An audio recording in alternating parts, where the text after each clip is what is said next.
गुरुवर के चरणों में सादर वंदन नमन नमोस्तु नमोस्तु नमोस्तु। और श्रेष्ठ श्रावक पद्मावती देवी को भी मैं सादर जय जिनेंद्र करते हुए शुरुआत करता हूं सवाल की। नवरात्र महाराज जी, आज नौवा रात्र है वैष्णव धर्म के अनुसार, पर इसने हमारे जैन धर्म के अंदर कितनी ज्यादा जड़ें खोद ली हैं कि दक्षिण के अंदर तो आज हमने तीर्थंकरों को गौण कर दिया है और हम वहां केवल देवियों को पूजने लगे हैं। बात यहीं खत्म नहीं होती, अब उसने उत्तर भारत में भी ये कर लिया है। प्रथमा नियोग में आता है कुछ श्रेष्ठ, मानता हूं मैं कुछ देवियों को मानते, पर क्या वास्तव में हम तीर्थन को गौण करके इन देवियों को पूजने लगेंगे तो क्या हमारे जैन धर्म का अस्तित्व आगे रह पाएगा, या ये गलत है या सही है महाराज जी? सबसे पहला सवाल तो ये है कि जो लोग इन्हें पूजते हैं वो क्यों पूजते हैं? पूजना चाहिए, नहीं पूजना चाहिए, आगम में है, नहीं है, ये बात की बात। पर तुम पूज रहे हो तो क्यों पूज रहे हो? एक बहन जी मेरे पास एक बार आई, उन्होंने मुझसे पूछा, महाराज जी पद्मावती आदि देवियों को देवी देवताओं को पूजना चाहिए।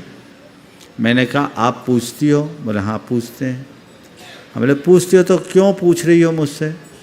नहीं महाराज हम जानना चाहते हैं पूजना चाहिए कि नहीं।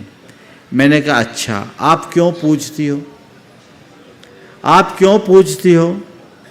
तो उन्होंने कहा महाराज इसलिए कि कहते हैं इनकी पूजा करने से रोग शोक संताप, उनके हाथ में दो माइक, उनको पूजने से रोग शोक संताप नहीं होता। हमने कहा अच्छा आप कब से पूछते आ रही हो? बोला महाराज जी करीब 20 साल हो गए। फिर आपके घर में तो कोई बीमार नहीं पड़ता होगा? महाराज यही तो समस्या, कोई ना कोई बीमार पड़ा रहा है। अच्छा आपके यहाँ कभी कोई शोक नहीं हुआ होगा? महाराज बड़ा टेंशन है, पिछले 1.5 साल में 3 मौतें हो गई जिसमें 2 कच्ची मौतें हो। अच्छा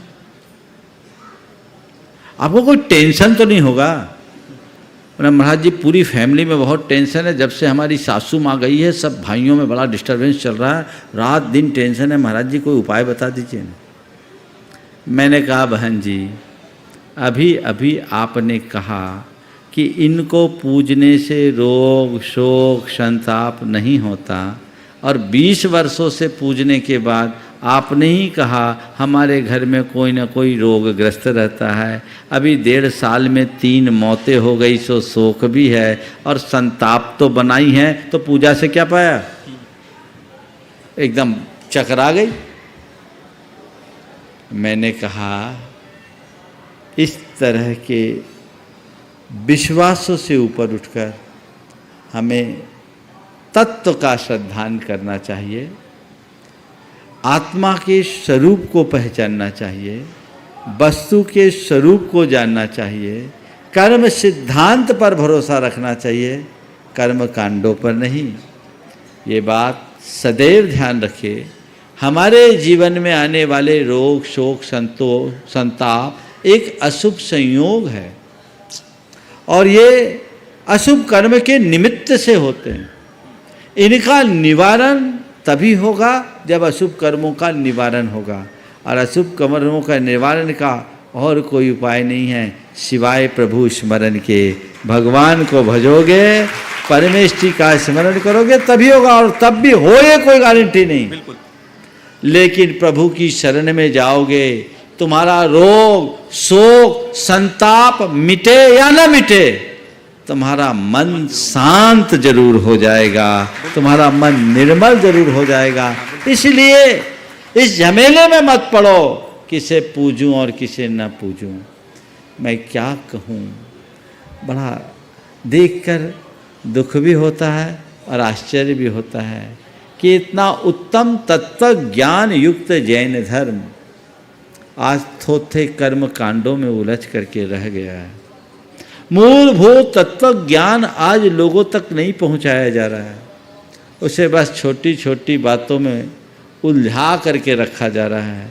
और लोग भी हैं जो अपने हल्के मनोबल के कारण अंधविश्वासों से ग्रसित हैं, अज्ञान से प्रेरित हैं, हम जैसे साधुओं की बातों में आ जाते हैं और अधर्म को भी धर्म मानते हुए करने लगते हैं। अधर्म को भी धर्म होने का भ्रम पाल लेते हैं, हमें इनसे बचना चाहिए।